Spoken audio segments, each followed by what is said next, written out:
welcoming players back.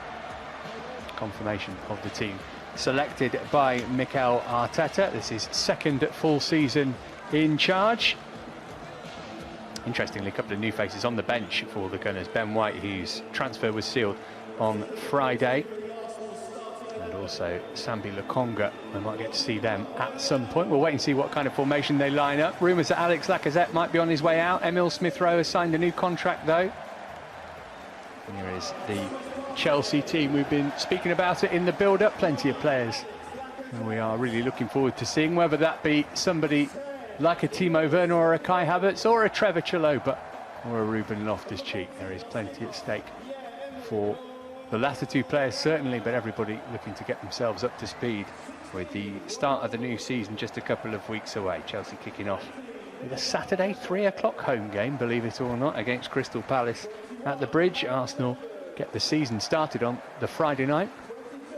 Lots of quality on the bench for both sides.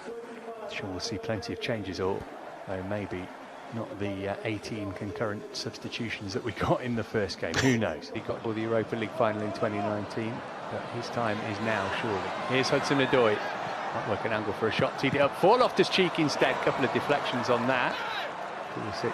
Not good thing, but you just need to deal with it. It's good play from Partey. He's released Aubameyang. Chalobah trying to keep pace with him. Aubameyang across, looking for Smith-Rowe, but Edouard Mendy always favourite. Combinations League. Loftus-Cheek looking for Werner. Tell you what, Here's Aubameyang.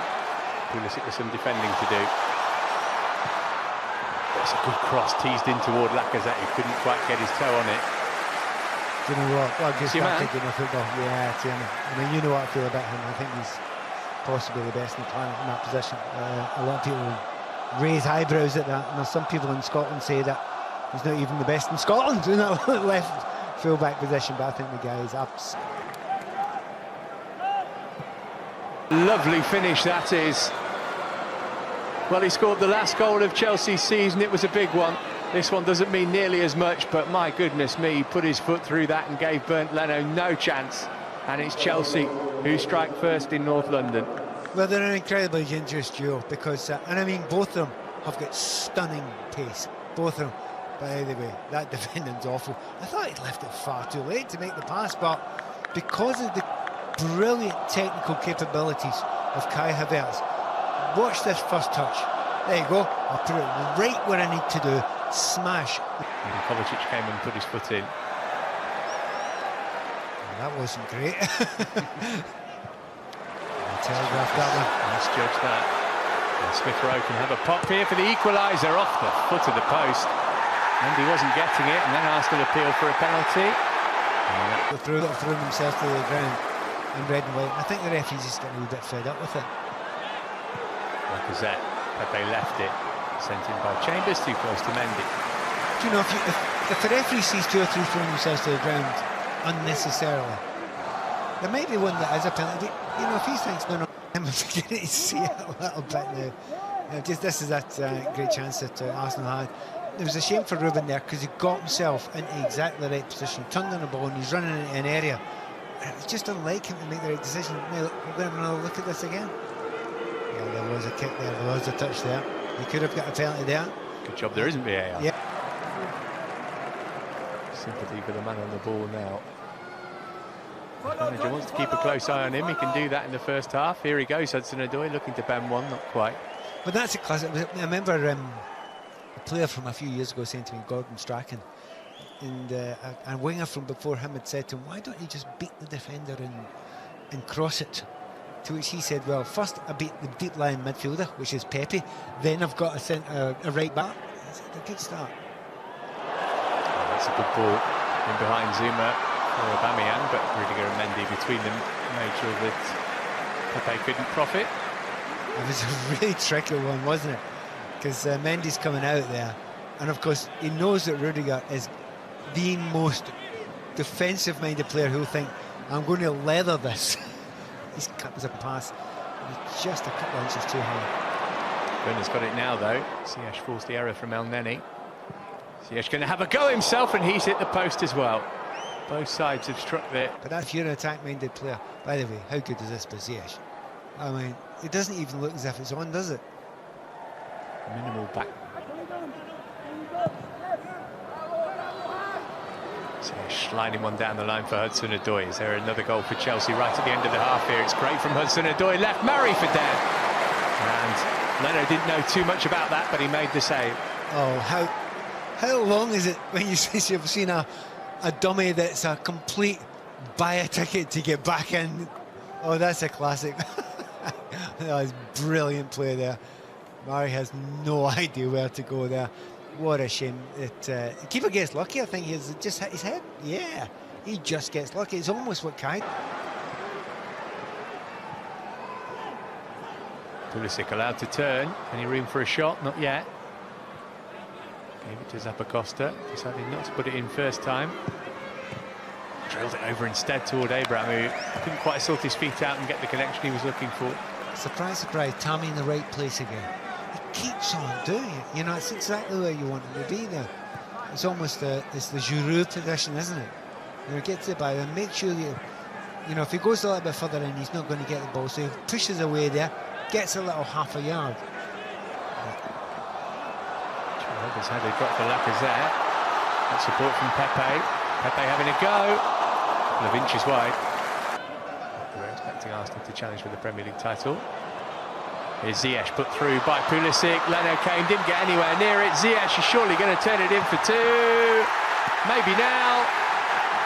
Well, the opportunity came. It stayed there for a while, and then it went away because he did it. Moving the line below.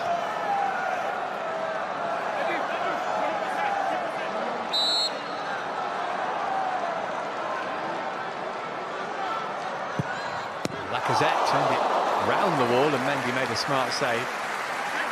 Yep, well done, Mendy, because the classic thing is you're expecting it to go over the top here. He must be very, very blocked there. It doesn't seem until the last second, but he's not one man who'll be thinking, I wish I'd have taken my first chance. Do you know what? He's not offside, but it looks of it there. Lovely touch to get through past goalkeeper Leno, and he's kind of, he has to shoot it, you know, his left foot first time. Having said that, you know, he's quite calm there, you know, but he had to take that first opportunity there. I mean, defender knows nothing about it. That's right. To link up with Abraham. Oh, it's a great ball across. Barkley missed it, and then it's sent over the crossbar. The best opportunity of all fell to Baba Rahman. Barkley and Baba just on. Do you know what? Have a look at that. Mishi working with Tammy. They're dual centre forwards. They immediately look as if they want to play together, don't they? And you say about options. Yeah. Right for place up for grabs in the Chelsea squad. Kante doing Kante things has won it back off Xhaka. Here's Barkley. And off Xhaka and spins behind for a corner. Yep, it's again for Ross, it'd be good for him, but if there's a player on the planet you don't want behind you there is only one name that comes up, and it is N'Golo Kante. Barkley's been dispossessed though by Smith Rowe. And there's Pepe. It's another excellent challenge from Dujon Sterling. He has impressed, hasn't he? I mean, a couple of really good, you know, timing. We know he's got good pace. I mean, that's one thing that's an absolute stick on. But you can, I mean, that he didn't seem favourite there, did he? At all. When that ball was first played, and he needs to nail it. We're just going to do it zonally. Pepe again out swinging delivery, and the header down's going to go in for the equalising goal, and it is Granit Xhaka who has scored it. That time he was left all alone, and he nodded it into the far corner so that Kepa couldn't get there.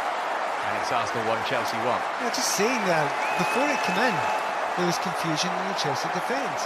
We're turning around saying, well, wait a minute, there's two there. Nobody's marking. And they weren't sure at all. So it kind of seemed to go like a bit of a zone. But you need to be a little bit stronger there. Xhaka's been strong there. He's basically going backwards there and just waited for it. He doesn't even run onto the ball, so I think Thomas Tuchel will not be hugely impressed with the defending there. You've got to be more powerful than that. You might get a chance to talk to Thomas Tuchel afterwards and what he says about that because usually when you're going on, oh, wait a minute. Oh, give it away. Chance for Abraham. 2-1. How easy was that? What a dreadful, dreadful mistake from the Arsenal defence collectively. But Tammy Abraham, who scored at that end of the ground a couple of years ago, that was a more significant goal, but that one is most welcome too. And Chelsea have got their lead back. Well, I said at the beginning of the game, who would have most liked to score? And it's him. For that it's Beller in there, isn't it? And he's just come on. I'm not going to say he's cold, because it's not a cold day, but he's not up to the speed of the game. But you need to be lively for it. Xhaka lets it go under his feet. What a lovely finish. Really calm.